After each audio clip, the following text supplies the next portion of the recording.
Welcome to the IELTS Speaking. I'm going to be your examiner today. Let's start with part 1. Do you like reading books? Well, I like reading books. My favorite book is Harry Potter. I read that book when I was 5 years old, and it's interesting.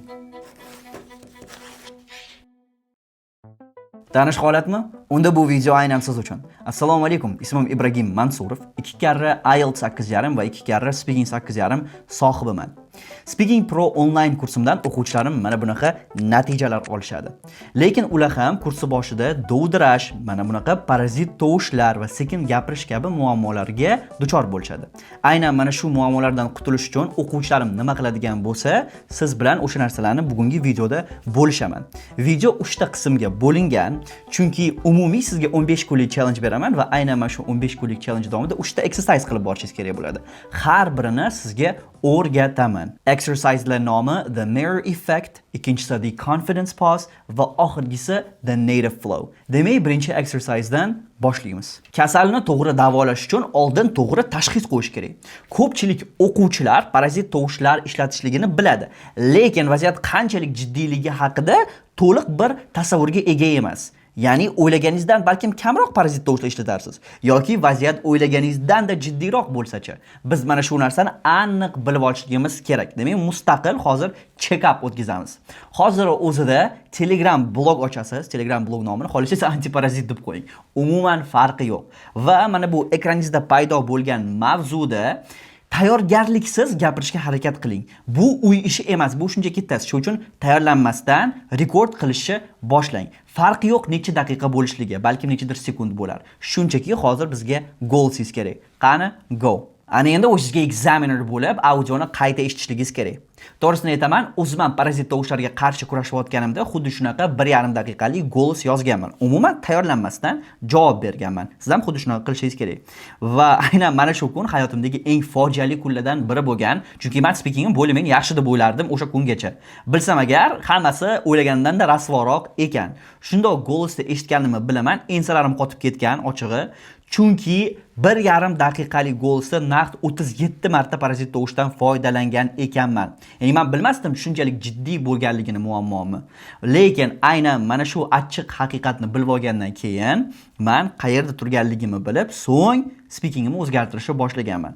Hozir siz audioingizga boring va necha marta parazit tovushlardan foydalanganligingizni sanab post qiling. Day 1 mana shuncha parazit tovushlar deb. Inglizlarda bitta zo'r gap bor. You can't fix what you can't see. Ko'ra olmaydigan narsani tuzata olmaysan degani.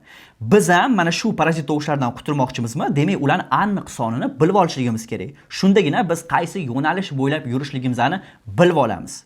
Bu mirror effect exercise edi va uni 15 kun davomida har kuni qilib borsangiz bo'ladi. Ya'ni tashxis qo'yish va aynan mana shu haqiqiy parazit tovushlar sonini bilib olish eng zo'r yo'li. Faqatgina bitta note bor.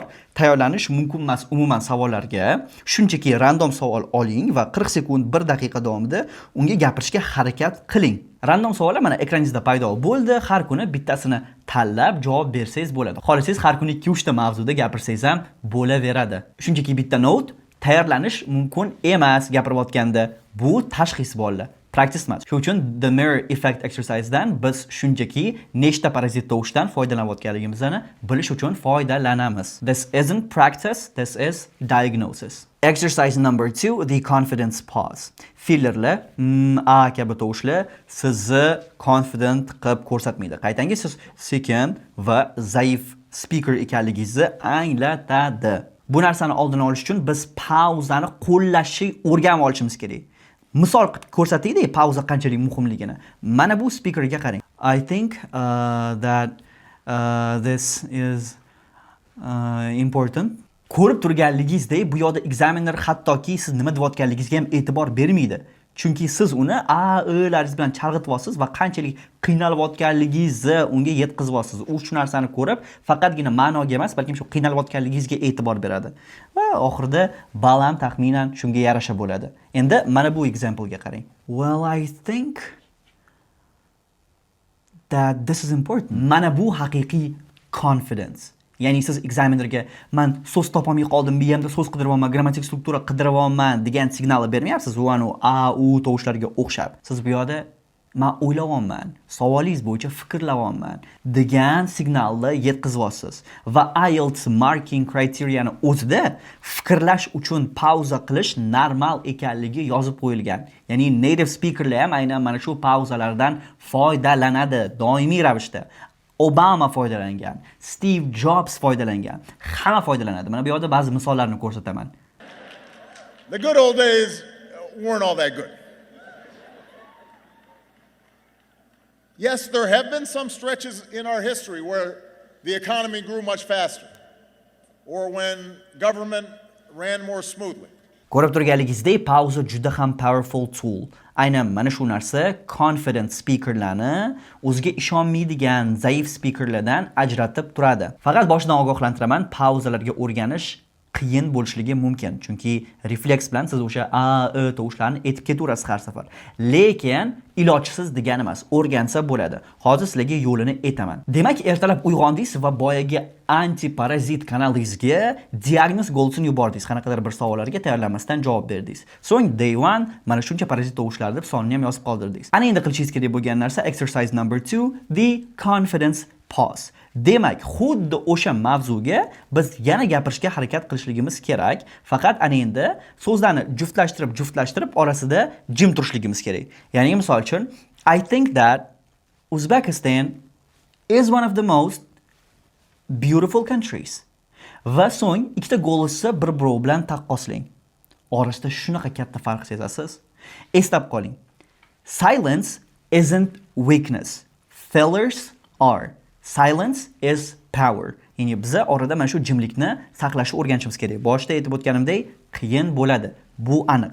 Lekin doimiy harakat bilan o'sha fillerlarning o'rnini pauzalar bilan to'ldirishni o'rganasiz. Exercise number 3, the native flow. To'g'risini aytaman, native speakerlar ham bizda fillerlardan foydalanishadi. Faqat ularniki sophisticated filler, ya'ni panic filler emas, boyagi o'larga o'xshab. Misol uchun, I think cats are better emas, balkim mana bunaqa deyishadi.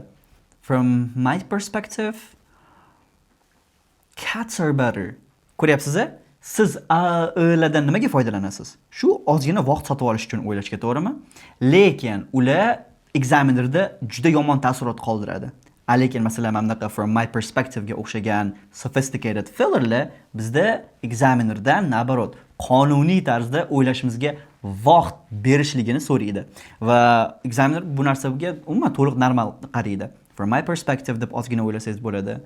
Well, I think that deb yana ozgina o'ylab qolsangiz bo'ladi. Aynan mana shu sophisticated fillerlarni men 20 tasini bitta faylga yig'ganman-da, har xil holatlarga, example holatiga, qanaqadir g'oya qo'shmoqchi bo'lsangiz, qanaqadir xulosa qilmoqchi bo'lsangiz, barcha holatlarga to'g'ri keladigan mana shu sophisticated fillerlarni bitta fayl qilganman-da, Telegram kanalimga yuklaganman.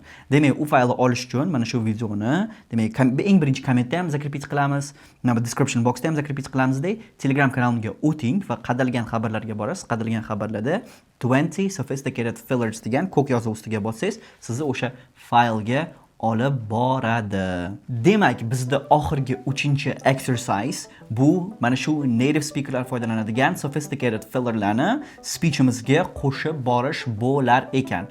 Shuningdek, men sizga maslahat bergan bo'lardim, aynan mana bu parchalash videomni ko'rib chiqishligingizni, chunki o'sha joyda part 2 da 2-3 daqiqa to'xtovsiz gapirish uchun ideyalarni qanaqa shakllantirish kerakligi, qanaqa bir ochib berish kerakligini to'liq tushuntirib berganman va siz o'sha parchalashdan part 2 larda foydalanib, mana bu fillerlarni qo'shib ketursangiz bo'ladi. Demak, bizda eng oxirgi exercise'imiz bu native flow va bizning vazifamiz iloji boricha uzoqroq gapirish. Bu uchun sizga parchalash yordam beradi va mana bu fillerlarimizni panic fillerlarimizni sophisticated fillerlarga o'zgartirish. Endi sizga aytadigan bitta gapim bor. YouTube'da o'rgangan narsasini hayotda qo'llaydiganlar 1% tashkil qilsa kerak menimcha. Lekin siz mana shu videoni oxirigacha ko'ryapsiz, demak haqiqatdan o'zgargingiz kelyapti. Shu uchun ham menga atigi 15 kun bering. Ertadan emas, indindan emas, dushanbadan, birinchi chizuvdan emas, aynan hozirdan boshlashingiz kerak. Hozir shu videoni tugatishligingiz bilanoq Telegramga o'ting va barcha ishlaringizni orqaga suring. Mana shu 3 ta exercise'ni bajaring aytib o'tganlarimni. dunyo yonib ketmaydimi? 15 yoki 20 daqiqa vaqtingiz ketadi uchala exercise'ni ham bajarish uchun. Agar harakatni hozirdan boshlamaydigan bo'lsangiz, keyin aniq esingizdan chiqadi. Shuning uchun hozirdan boshlang. Shuningdek, siz speakingingizni oshirmasdan qiynalib ketgan bo'lsangiz, sizni o'zimni 50 kunlik online speaking pro kursimga taklif qilaman. Bu kursdan mana bunaqa fikrlar keladi har safar. Darslarimdagi energetika taxminan mana bunaqa. Va bu kursda shunchaki nima deydi, darslar o'tilmaydi, balkim siz haqiqatdan nazorat qilinasiz. O'zim Buxorolikman, shuning uchun men nazoratga juda ham qattiq qarayman.